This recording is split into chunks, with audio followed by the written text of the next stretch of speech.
What's going on, everybody? You know what time of week it is again. It is time for another episode of the Make Money and Have Fun show. Today we're doing a little Spotlight Saturday going on. I got a good friend of mine, super awesome guy, Gene McNaughton, coming out here, who I have to tell you about very soon because he has quite the life story. He's got quite the bio and just so much cool stuff going on in his life. But real quick, I want to remind everybody who's here, if you're watching us, whether you're watching us live on Facebook, on YouTube, or wherever you're at, we have the really cool technology today to be able to actually interact with us. So something really cool is if you're watching us on Facebook or on YouTube and you have a question for Gene or myself, or you just want to say, hey, drop it down in the comments. Let us know, and we can actually bring your comment right up on screen, and we can ask your questions live on screen, which is really, really a super cool way to interact with us. Like Les Brown said when he was on this show,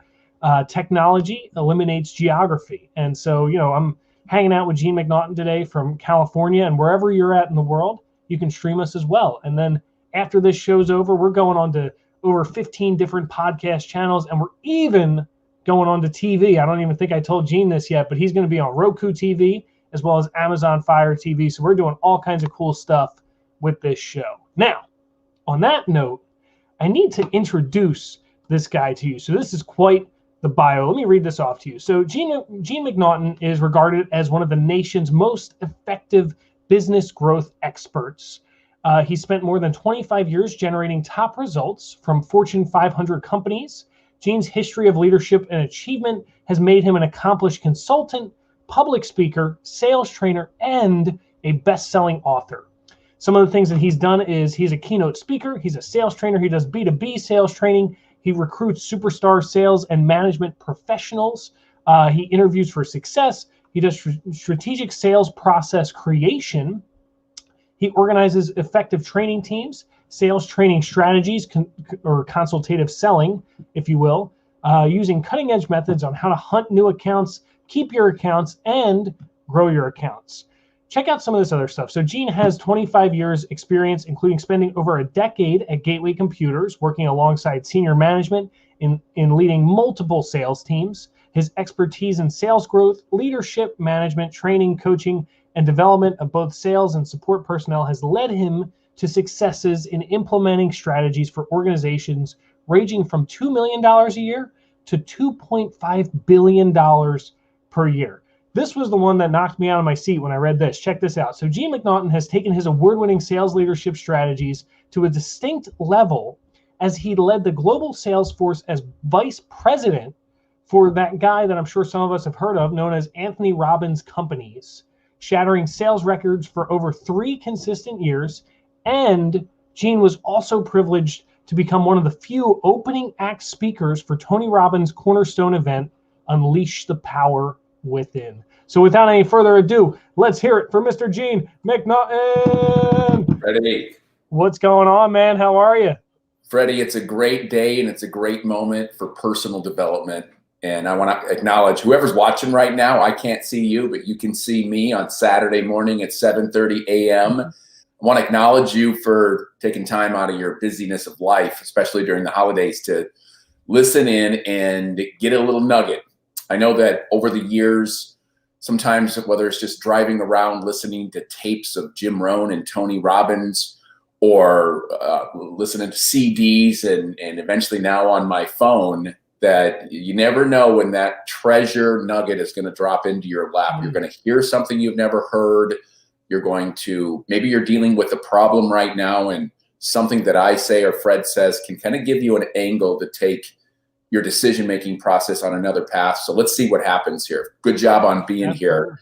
And Fred, bring the questions on. I want to see if I can help some people. Let's do it, man. I love that. I love that so much because I always talk about the entrepreneurial journey on this show. So I titled the show Make Money and Have Fun. And Make Money and Have Fun is kind of my cornerstone mantra, with the idea being that in business, we need both. We need both the income and the fulfillment.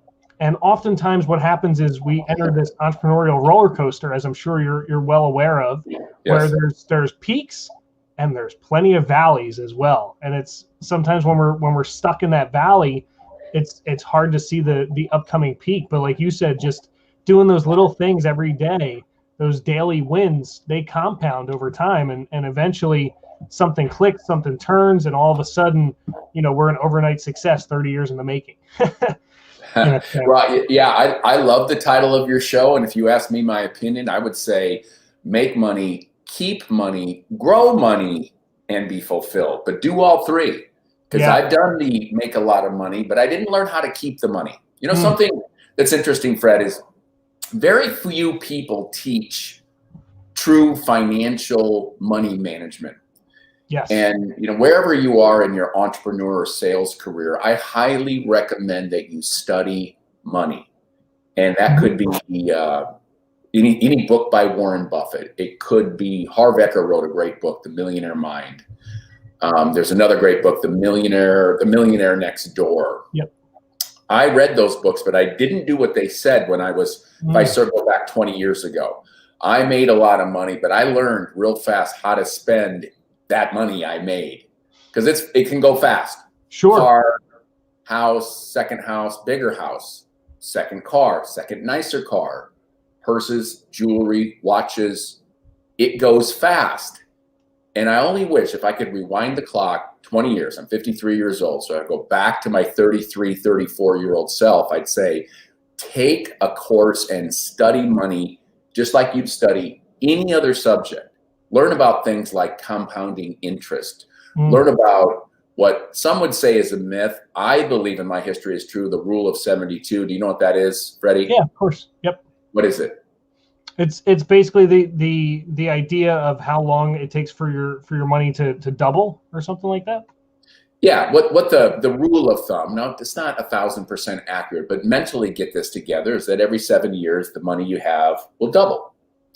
And you learn about it. Why is this important? If you're 25 or 30 or 35, 40 years old, it's probably not important. What I want to say is study money. If you just say, this rule of 72 could be accurate, Google it. But it says if you got $10,000 today in 7 years by just basic 10% growth year over year, and we've seen much more in that depending on what you're investing in. Sure. The basic 10%, 8 to 10% year over year, that 10,000 would be worth 20. And in another 7 years, that 20 would be worth 40. And in another 7 years, that 40 would be worth 80.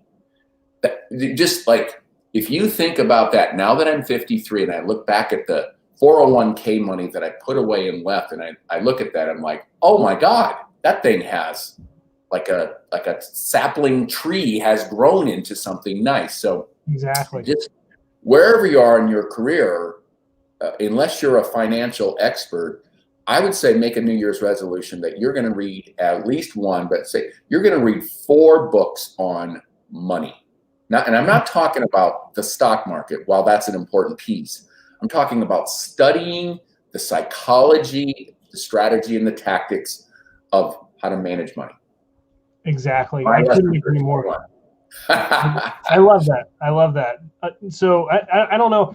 Here's the funny thing, Gene. I'm gonna ask you about your story in a minute, but my story is actually funny that you brought that up, because I started out in just finances. I mean, for me, it was all money. I nerded out. I geek out over paying bills every month, because I'm like, I can move this credit card to here and then that one goes there. It's like a game for me. And I started out with real estate investing and then some stock market investing, and it's just grown and grown and grown since there. But you are absolutely correct, hit the nail on the head. And I couldn't agree more. I think that one of the things that's missing from our formal education system in most places is an education on money. And so, I think that if people can learn that basic foundation, it's all just growth from there. Yeah, Freddie, I'd say it's all just a game until the numbers get really big and you make mistakes. And it's not a game anymore. Yeah, that's why I'm saying study it now. I agree. Totally. So, Gene, let me ask you the question that I ask all of my guests when I bring them on this show. What is your story? And you can answer that however you'd like.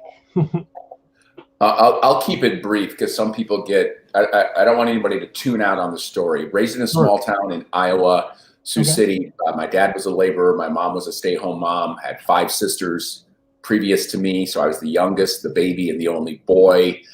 Was blessed to be in a wonderful community of Sioux City, Iowa.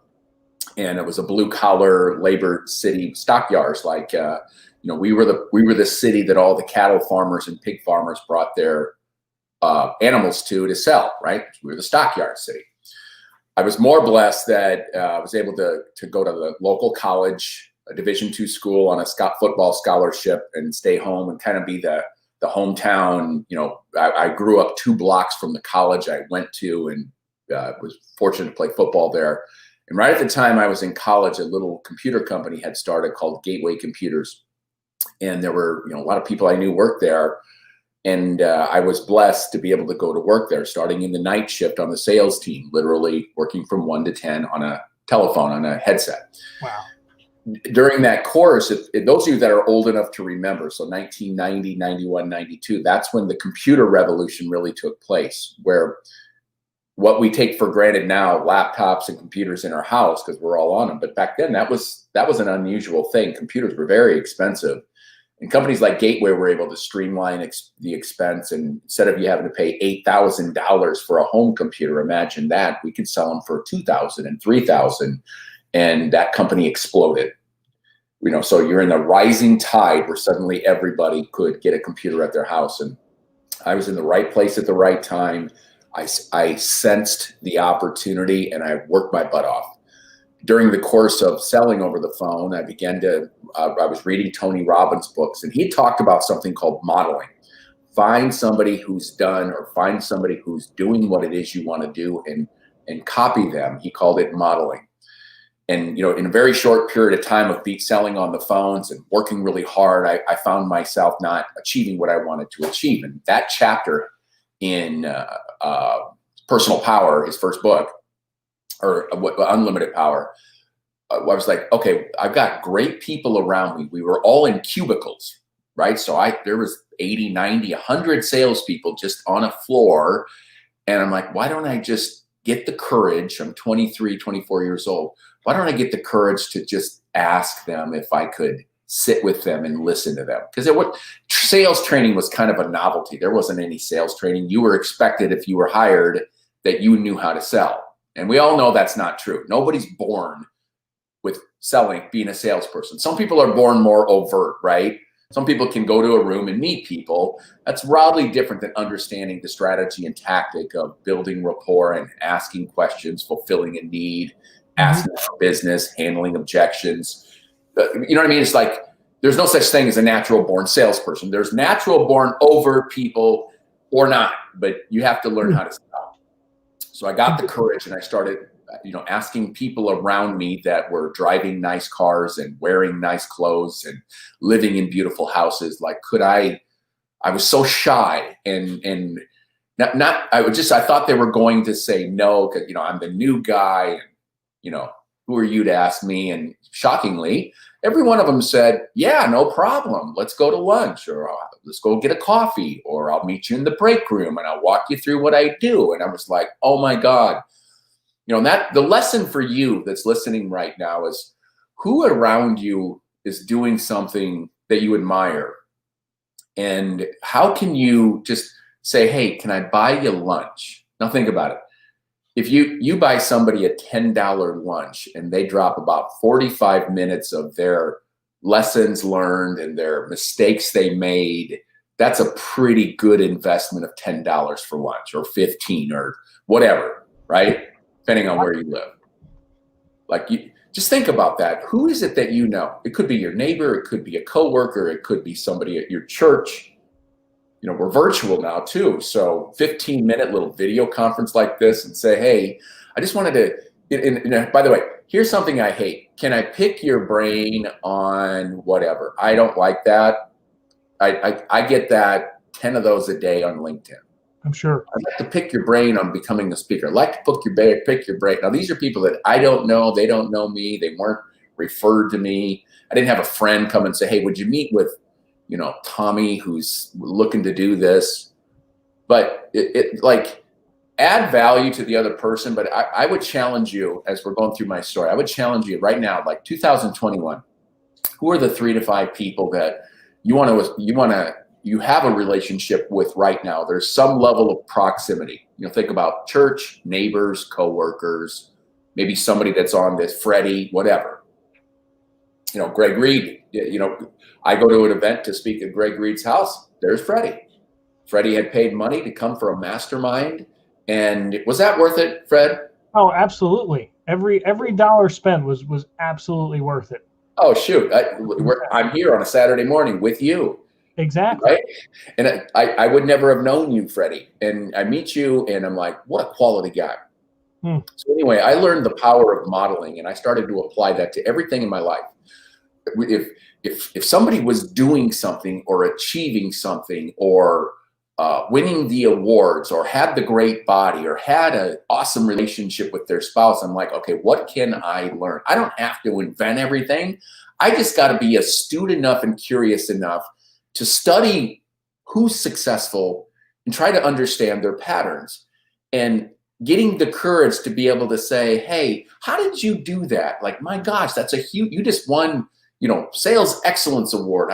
Can I interview you? And you know what I find, Fred, and I want everybody that's watching or listening to get this, is that almost all successful people feel it is their moral obligation to share their insights with others. Yes. If you have somebody around you and you're shy or you're ashamed or you're too embarrassed to ask for help, get over it. Because the only thing if I went reverse order, I would quickly go to those same people, and it wouldn't have taken me 8 months to get the courage to ask the top performers what they were doing. I would have done it in month 1, right? You can accelerate everything it is you want to do. And here's what I'd say is, if you got to spend some money by buying a lunch, a bottle of wine, whatever. I mean, I've had some mentors that have given me time, and I bought them something really nice and surprised them with a gift to thank them because they gave me that key insight or strategy or connection that radically transformed my life. So and here's the thing, you, whoever's listening here, it's an amazing journey when you go from mentee, the person seeking the advice, to transitioning to mentor, the person giving the advice. And if you do these things, I don't know where you are in your career, entrepreneurial journey, job, network marketing, whatever you do, but be the best at it. And to be the best, find the best. When you find the best, figure out how you can curiously and with gratitude ask them questions like, what would you do if you were me? How would you take this on? Those questions are so critical, and that is where the gold is. Freddie, sorry, I'm totally bogarting this entire interview. No worries. I get turned on. Plus, the K-Cups with Starbucks now have double caffeine. Hello. Is that what it is? Well, I know for you it's a little bit earlier there, so you got to do what you got to do, right? I'm rocking, man. I'm excited. I love that, man. You literally hit the nail on the head. It's, for me, I'm bringing on major players to this show, and every time I'm reaching out to them and I'm asking them, just like you said, and it takes that courage. You're like, crap, what if they say no? But the funniest part is that, once again, in my case, nobody has told me no so far, and I'm booked up all the way through February for this show already. And it's amazing how sometimes you talked about, it's a great day for personal development today. And it's amazing how oftentimes personal development, at least for me, going to seminars like the one at Greg Reed's house and so many others, you start to hear the same little things rehashed. And you get to the point where you're like, it can't be that easy, can it? and sometimes it's just the simplest things that allow that much growth. What would you say it was for you, like back in that sales office, talking with some of these top producers, that you would say is kind of like those little simple things to kind of increase your sales and get you going in that realm? Well, I can still remember it to this day, and I write about it in my book, is I sat down with 4 people. Now, here's what I did. I'm not saying you do this. I'm saying here's what I did in that time. I had vacation days. So instead of taking a vacation day and going somewhere, I was in the middle of South Dakota in a carved out cornfield. I mean, that's where our building was.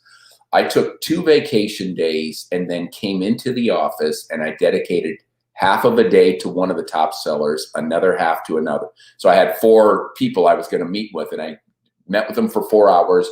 Then I took that one to lunch. Then I met with the other one and took that one out for beers afterwards, right? Right. So I gave back. Yep. And I observed and asked questions. I was open. I watched everything, how they managed their time. I watched how they orchestrated their file drawers, right? That's a novel concept. But in the olden days, we had real files, folks. No Dropbox or ShareFile or Google Drive, right? Yeah. I watched how they talked to people. I watched how they wrote callbacks down from their voicemail. I watched everything. And here's what I found was they were all similar but different. They all had different nuances of what made them great. And I began to write them down. And ironic, you mentioned what I have behind me here. I went back to my cubicle and I took all these notes and I wrote them on sticky notes. And I still follow this sticky note site. I mean, it's just happened to be, I'm in my little office war room here.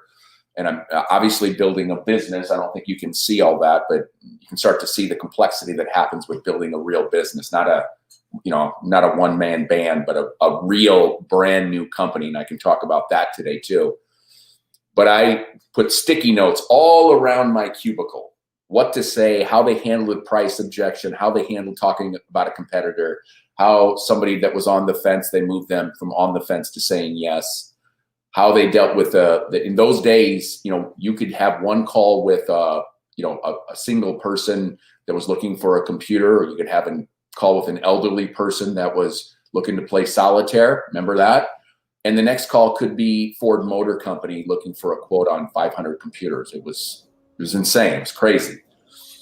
And so modeling was probably the most important thing. And I learned that from reading books, most notably the Tony Robbins' first book. Yep. And I took it to heart. You will start to find over time that when you listen to the sages, and I say the sages, my favorites, there's a lot of great ones. My favorites are Jim Rohn, Tony Robbins, of course, Zig Ziglar. You listen to these, Wayne Dyer is another one that just, for some reason, if you hear a lot of voices, some are going to resonate with you and some are not. These are the ones that resonated with me. And I listened over and over. I would drive around early mornings on Saturday morning. I remember this distinctly. I'd listen to Jim Rohn on a tape, and then I'd go drive around the biggest, most expensive neighborhoods in my area, just listening and looking and listening and looking and listening and looking and visualizing and seeing myself living in one of these giant homes. And so I just listened and modeled and I learned, and I just was an animal with it. Yeah. 30 years, 20 years later, it's turned out okay. I love that. I love that so much. I'm a huge Tony Robbins fan. I mean, for me, in my head, it's, he's top dog, and then everybody else is kind of under him. And you could, people vary where they place him, but for me, it's really cool that we're both kind of on that same frequency. I actually got Unlimited Power right on my bookshelf right next to me. Yeah. I got Awaken the Giant Within. I got his Money Master the Game book. I just, like you said, just kind of dive all into this education, and absolutely love this guy. But it's funny that you bring that up, because you have some affiliations, as I saw with your bio, with the Anthony Robbins Foundation. How did that end up coming about or happening? What's the story there? Fred, I'm assuming you talk a little bit about the law of attraction on this show. Of course, absolutely. Okay, let me play out the law of attraction. So I want to rewind the clock back to 2003. Now, Gateway had grown dynamically from when I started to, 11 years later. We were a tiny company when I started. 11 years later, we were a $10 billion company with 21,000 employees. Just do the math in 10 years. Most people, like, if you look back and go, well, that's right, I do remember seeing a Gateway commercial every time I watched a football game. Yes, we were all over, and we were in China, we were in Europe, we were in Australia. It exploded. And sometimes when companies go from a smaller family company to a large Fortune 200 publicly traded company, things change. And things change there. I didn't love it anymore. Plus all my stock options were worth nothing.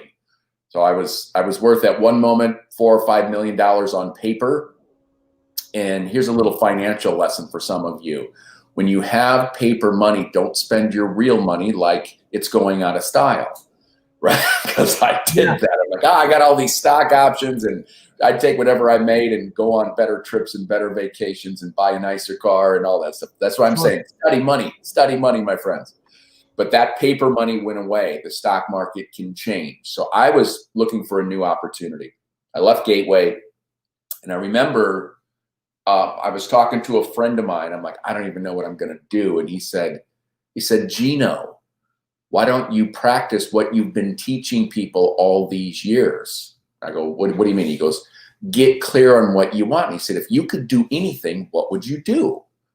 And I remember I was in Kansas City in Overland Park on Shawnee Mission Parkway. So if anybody knows where I'm talking about, if you're there, I was right by the J. Alexander's restaurant by the Sprint headquarters. I remember it to the T. Now, I can't even tell you my home phone number, but I remember that. And I said, well, that's easy. I was listening to Personal Power 2 at that moment in my Honda Accord. And I said that I'd go work for Tony Robbins. That's what I'd do. And he said, then put that intention out there and go make it happen. And who would have ever on the face of this earth, I still can't explain it other than the secret, the law of attraction, whatever. I got a call 2 days later from an executive recruiter that said, hey, what do you think about moving to California? Nope, I hate California. It's the land of fruits and nuts. That's what I thought. Right, when you're from Iowa, you just think California is just whack, right? Yep. I'd never really been here. And when I had been here, there's 5 lanes of back-to-back traffic. And I'm like, this is not for me. I'm a small town boy. And I was about ready to, politely disconnect the call. And she said, wait. She goes, I have been referred to you by 3 people. They say you're the ideal guy for this job. And I'm like, look, I have no desire to move to California. I'm so sorry. Thank you. It's an honor.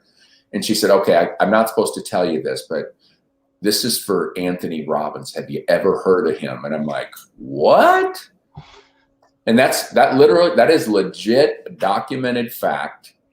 That when I said that, they were in a search. Somehow they talked to somebody that saw me speak or knew me from Gateway, and that recruiter found my number and called me. And then I fast-tracked it. That was a Tuesday. I said, who do I need to talk to in the company? Like, I knew how the recruiting game worked. And the following weekend, not 4 days later, but 10 days later, he happened to be having an Unleash the Power Within event down in Florida. I got tickets sent to me. I'd never been in first class before. I'm like, oh my God, what is this? This is crazy. Like, I'd never had food delivered to me on a plane. Oh my God. I go down and I do the fire walk, and I'm just, in my mind, I kept saying, you know what, even if I don't get this job, I've finally seen the master in person. Sure. And I remember going through the event, and then second day, there was a dinner break, and I get a phone call on my cell phone saying, Tony and Sage, his wife, want to meet you. And I'm like, huh? Are you kidding me? And I had all this interview prep and the best answers to every question. And I didn't expect that I was going to go actually meet Tony Robbins. And I was so nervous and stressed. And then my, significant other at that time said, just go be yourself. Put your notes down. Don't even take them in there. Just go answer the questions and be yourself. And if it's right, then it's right. And sure enough, it was just start asking questions. And I'm still in the holy shit. I'm sitting by Tony Robbins, and oh my God, that's his wife. And oh my God, what am I doing here in this giant suite? But I just said, okay, here's my take, and here's how it goes. And I just had the confidence in myself that, I didn't know everything, but I knew what I knew. But I certainly knew his work, and I certainly had read the books and listened to the tapes and all of that. And 90 minutes later, he said, you're the guy. And I remember we get done with the interview in the suite, and his staff is there going, Tony, dancers on stage. We got to get back on stage. And we had to go down this back elevator and get in a vehicle and drive to the other side from the hotel to the auditorium. And he's just like, I'm walking with him. I'm like, I can't believe this is happening. And I walk all the way from behind the stage up the steps. And he gets in he does his power moves. And then he kind of grabs me by the face and he says, "You're the man. You're the man. You're the guy. Work it out.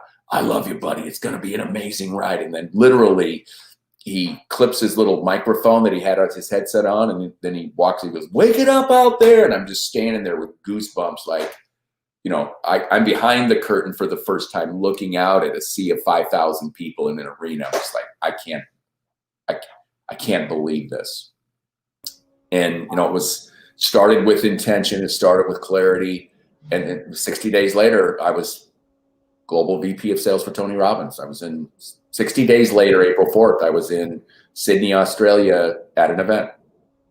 It's amazing what can happen when you declare what it is you want and declare it with confidence and put things out into the universe. This is a good time of year, my friends, to do that as we're leaving a year and starting a year. Anytime, it's great. This is kind of like that reset, you know, holidays, and then what's next year going to look like, especially this year after what we've gone through in 2020. Especially now is the time to say, this is the year 2021 that I'm going to take everything to another level. And then you say, if it's your income, what's that next income level with specificity?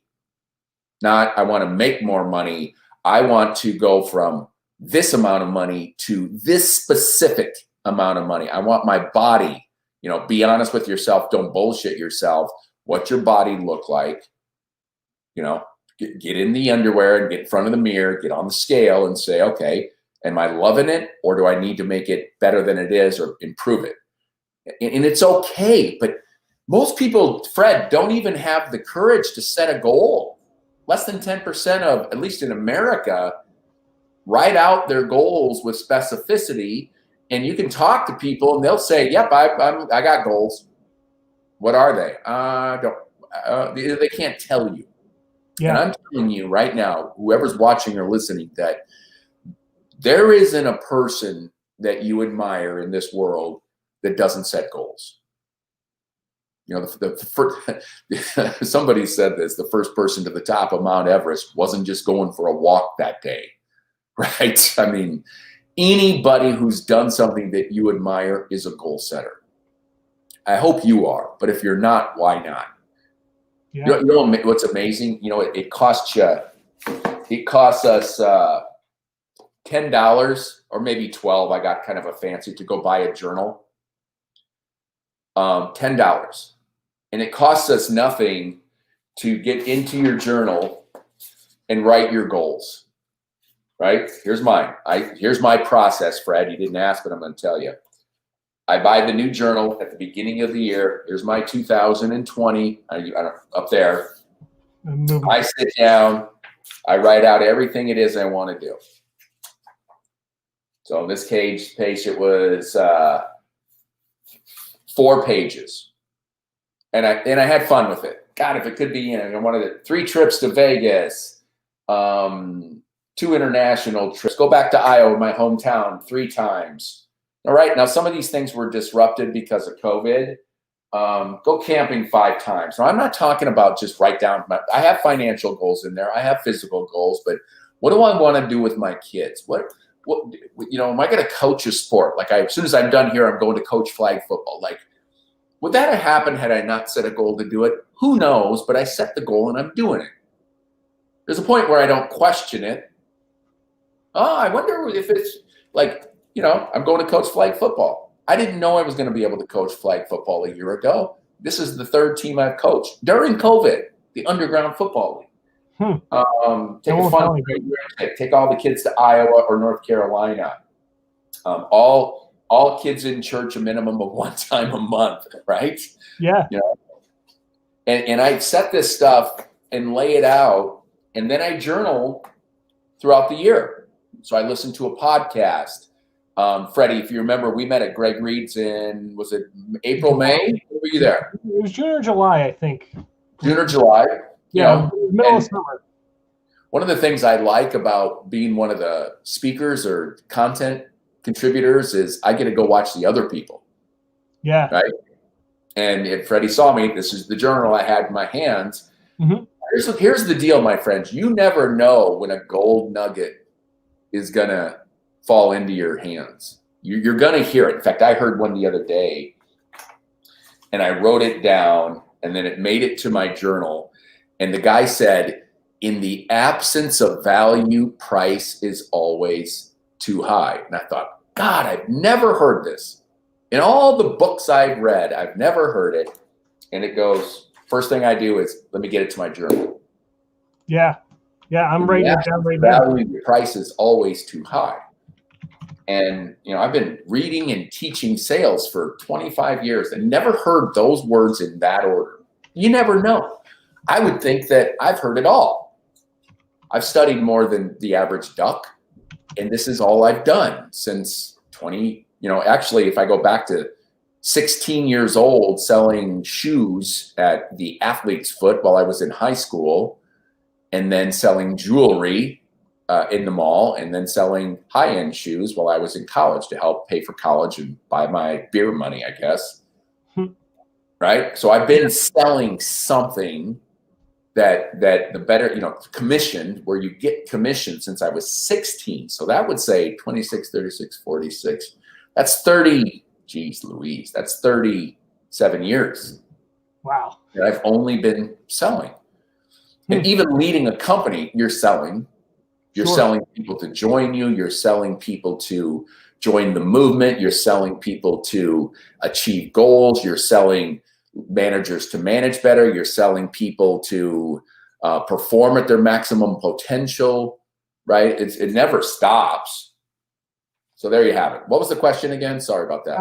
I don't even remember at this point, but if I could sum up this interview in one word, that word would be wow. That story about manifestation and Tony Robbins, it just completely resonates with me. And goal setting. Goal setting is another huge one. The funny thing for me is creating more specificity. I think with the goals is oftentimes the underlying key to either success or lack of success due to a lack of specificity. Like, for instance, I had Dr. Obam Bowen on my show a few weeks ago. I'm not sure if you're familiar with him, but he sent me a picture of his calendar and it was like interview with Fred, and then right after it was like cuddle time with my wife. And I'm like, I start putting cuddle time with my girlfriend in my calendar and stuff like that. And it's like these little things. Dude, I'm lacking in the cuddle time achievement area. Right? I'm going to add that. That's beautiful. Exactly. And I was like, oh man, I gotta step my game up. So like one of my goals, one of my big things for 2021 is I want to do a TED Talk.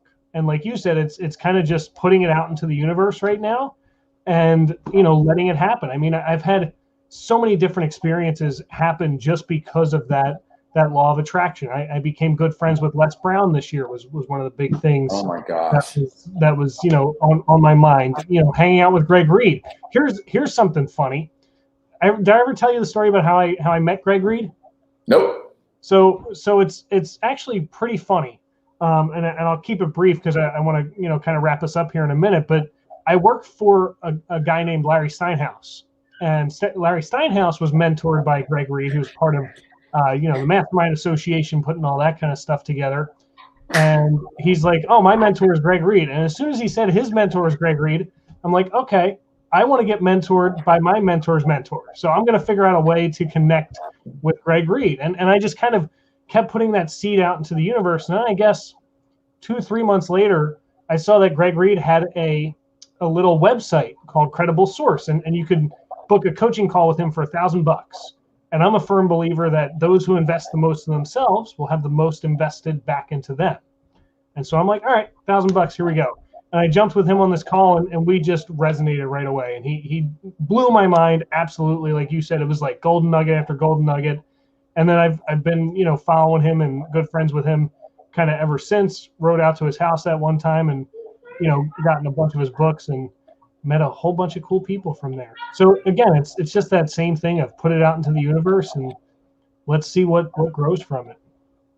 Yeah, I want to add something for you that are watching right now or listening is this. Think about some of the things that you're most proud of in your life. Like right now, what's amidst all the turmoil, there's things that you're proud of. You wouldn't be listening to a personal development podcast or watching this if you weren't somebody that was an achiever. It's just how it goes. Achievers do what you're doing right now. Trace it back to the origin. And the origin usually started with some type of intent, a desired outcome, a dream. And then you met somebody, you read something, you observed something, you watched something, and it like little breadcrumbs were left for you here and there that you grabbed and you moved towards. And when you play things out over time and reverse engineer all of the breadcrumbs, for example, many of you that are listening and watching right now have never heard of me. You've never heard my voice at all. And maybe something I'm saying is going to radically shift the way you look at and observe the reality around you. Maybe you're going to go get that book, or you're going to take that course, or you're going to hire Fred as a coach, or you're going to get Fred's program, whatever.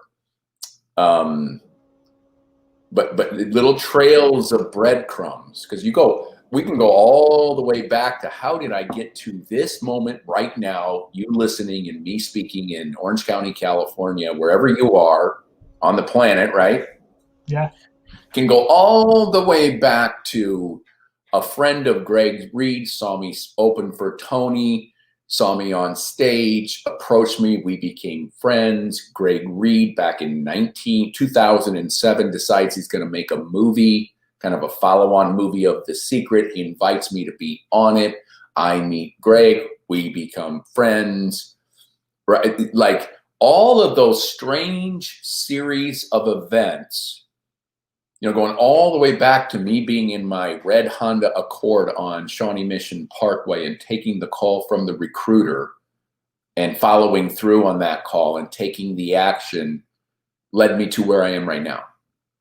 And had I not done those things, had I not been somebody that was an action taker, that saw an opportunity and made the call, right? A lot of you see an opportunity come your way and then you hem and you haw and you hem and you haw, and you're afraid to send the text, you're afraid to send the email, you're afraid to ask that mentor, can I get some advice?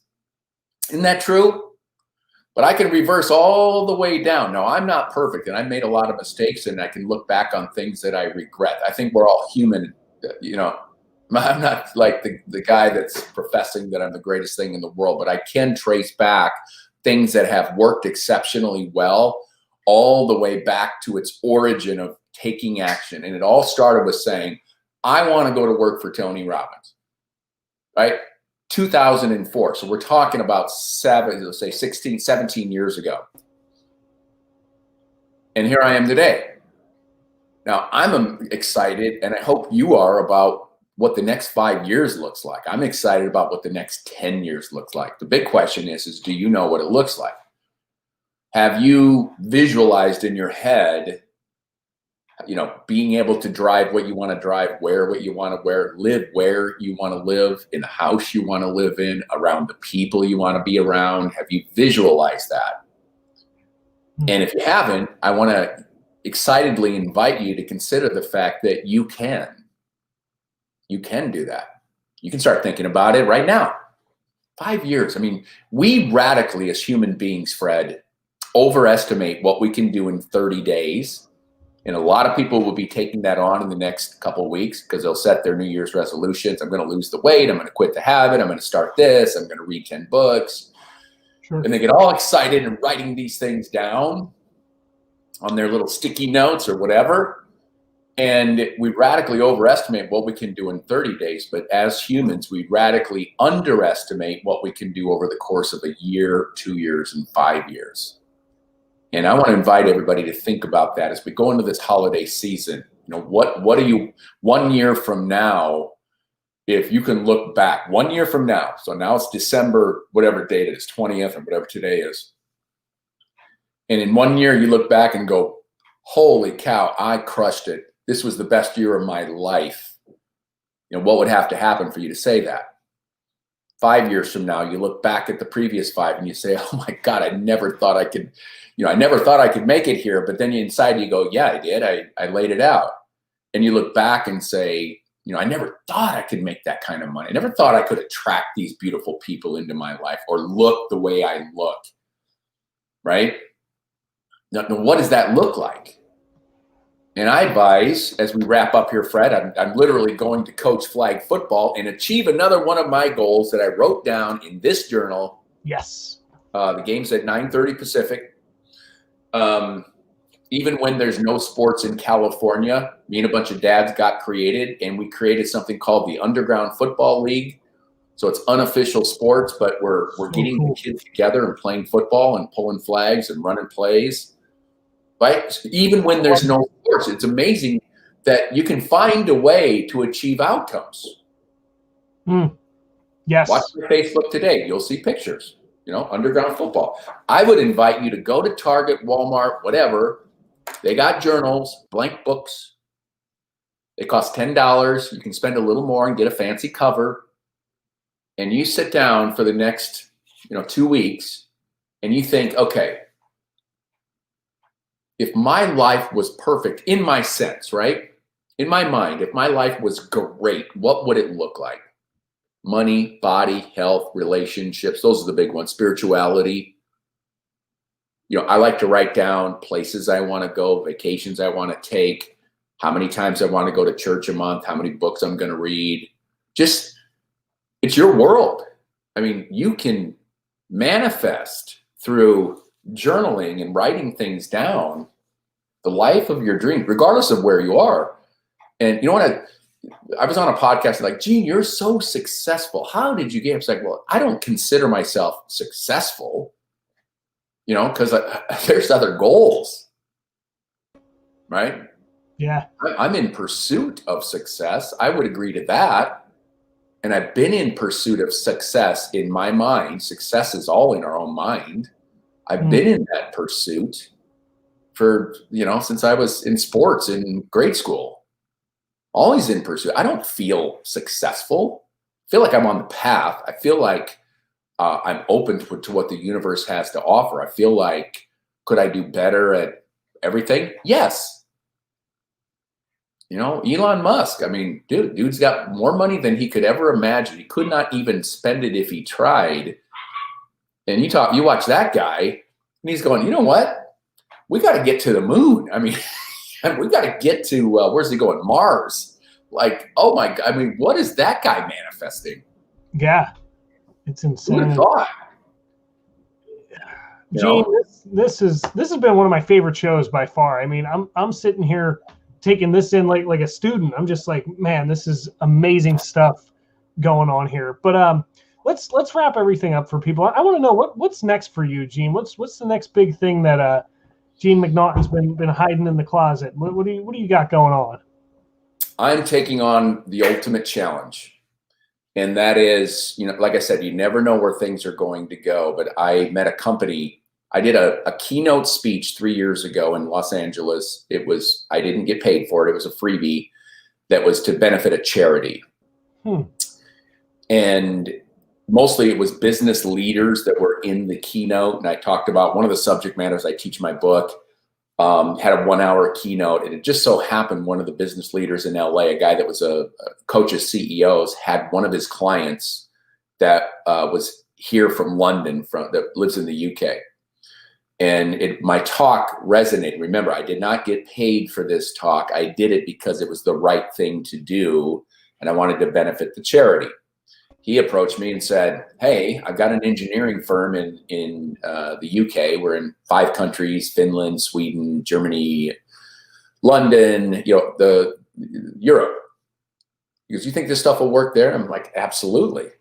Tell me about what you're doing. And so that turned into a sales training and consulting relationship. And oftentimes when you do good work as a teacher, a coach, a consultant, whatever you do, when you do good work that produces quantified results, they tend to keep you around. So I'll play this out really quick.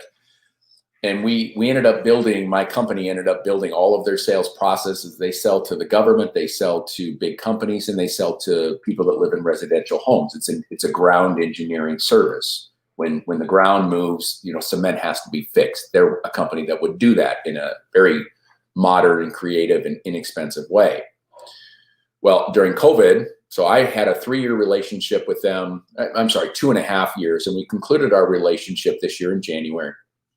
And during COVID, I'm like, okay, something for you all to think about if you're an entrepreneur. There's only 3 ways that you grow your business. One is you keep your accounts longer, right? You increase the longevity of your contracts or the what you charge them, your average sales price. The second way is to hunt new business. That's the hardest way, but everybody's got to learn how to hunt. And the third way is more business from your existing or former clients. So during COVID, I started reaching out to my former clients saying, hey, I'm home. I've got plenty of time. Why don't we do some free sessions? I won't charge you. So I started doing that for this company out of Europe. And about a month later, the owner, CEO, called me and said, hey, I would like to take our relationship to the next level. I'm like, great, timing is perfect. We're on lockdown. I can dedicate as much time as you need. And he says, no. This is different. I want to, as you know, I've been eyeing launching into America. And I said, great. How can I help it? He said, I want you to run it. I said, you want me to build an engineering company in California? Yes, I do. So I have accepted that. And now I am from scratch with investment capital, of course, building an engineering firm that we plan to take national over the next 5 years. Wow. So I'm taking on the ultimate challenge, which is taking everything it is I've learned and building a business in a field I know very little about. That's interesting. I'm not a civil engineer. I don't have an engineering background. I do know how to build a business. I have learned from a lot of people, and I've taken a lot of businesses. I've consulted over 159 companies, helped grow Gateway, helped grow the Tony Robbins Companies. So that's my big challenge.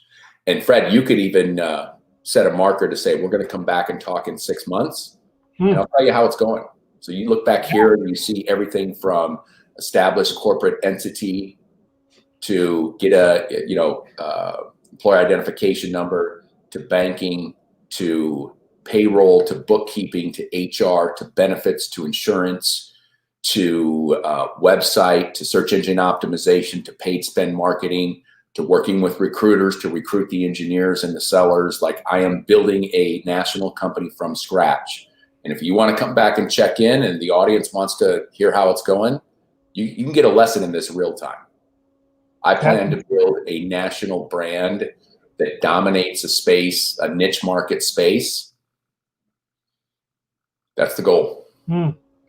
I love that. Yeah, you're invited back as much as you want, Gene. This has been absolutely incredible. This is one of my top like 3 favorite shows that I've done here, and I've done quite a few. So how do I get to number 1? How do I get to number 1? That's the achiever mindset. Okay, top 3. Are you kidding? I want to be 1. How do I do better than Les Brown? That's what I'm talking about here. I need to go watch that. There's nobody. I mean, Les Brown is a living legend. He's amazing. John Affleck, living legend. Greg Reed, living legend. Like, you don't have to know these people. Now, you can buy your way in like Fred did. Sure. Right? But here's the last thing I want to leave everybody here with. Just remember this. It's one thing to get free information, right? Like we're doing right now. It's a wildly different experience for you when you put your own hard-earned money down as an investment in yourself. When you plop that money down and somebody moves from being a mentor that gives you advice to somebody you're paying to coach you to the result, everything in the relationship changes. Your commitment changes because when you pay attention, right? You know what I mean? People will spend $10 on a book and not read it, but they're not going to spend $1,000 on a coach and not listen. Absolutely. Right? I wouldn't be here had Freddie not spent the money to go to Greg Reed's mastermind. I was one of the instructors in the mastermind. We connected, stay connected, and Freddie's got this podcast or whatever we're doing here. All I know is hopefully there's several hundred or thousands of people listening right now. Never would have happened had Freddie not plopped his credit card down and said, okay, I'm going to invest in this. And because you invested, you got connected to me, probably Scott Duffy, some great people that Greg runs with. Absolutely. And here's the last thing I'll say is this, spend the money if you can't, if you're not directly connected to somebody, then you can buy your way in. You can hire, I don't know, Fred, you have coaching services, whatever. Hire Fred. Fred got to me. And I'm carving out a Saturday morning to impart my wisdom with you. I'm not getting paid for this because I believe it's my moral obligation to teach both my mistakes and my, which are the lessons, right? You learn more from your mistakes than you do from your wins. At least I do. Mm-hmm. And to impart that on the masses. It's a moral obligation to teach, I think. And I want to remind people that you see somebody successful or whatever you deem, they've got something that you want. They're doing something you want. You will be happily surprised to know that people are glad to lend their advice. It's a wildly different situation when you spend the money and now that person's on the hook, you're on the hook, and you tend to follow through when you spend the money. I know I have. I know that when I spent the money on the coach that I believe was the right coach for me at that time, I was listening, I was doing the activities, I was filling out the forms, I was all the stuff that needed to happen, and my life radically transformed. It's different. I used to give books away to people. And then I'd say, how's the book? Oh, yeah, it's good. What did you like best? Well, I haven't really read it yet. But somebody that plops down the money to buy the book, different story. Yeah. Right? So I totally. There's no better investment. Go take a money course, do it online, but find somebody. Don't find the pontificator that's just teaching you what they've learned and they're not doing it themselves. Don't go hire a personal trainer that's, out of shape. Doesn't make any sense, does it? Don't hire a financial advisor that's not rich. Don't hire a coach that's not successful themselves. And there's a lot of coaches that aren't successful, but they're life coaches. Like I saw this LinkedIn, the nation's #1 life coach. And the lady was 22 years old. I'm like, you're a life coach, really? You're not even 20% into your life and you're going to profess that you are a life coach. That doesn't seem to make sense. All right, I got to go. Thank you, everybody. You're the best. Thanks so much.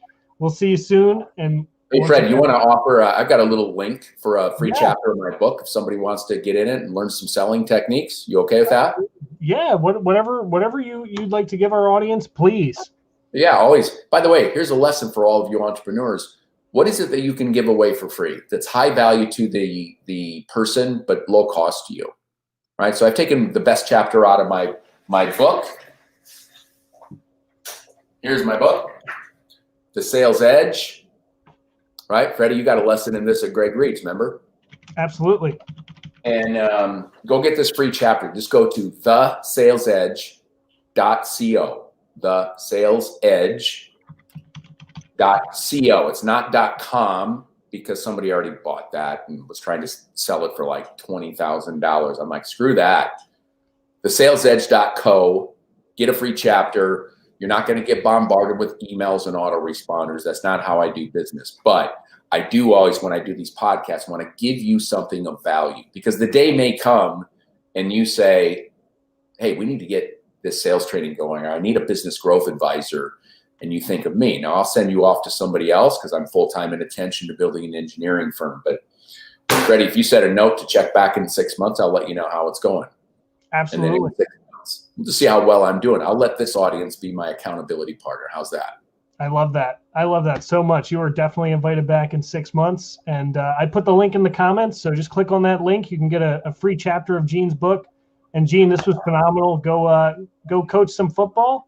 And I'll see you again in 6 months, man. Thanks so much. Go make your life a masterpiece, friends. Absolutely. See you guys.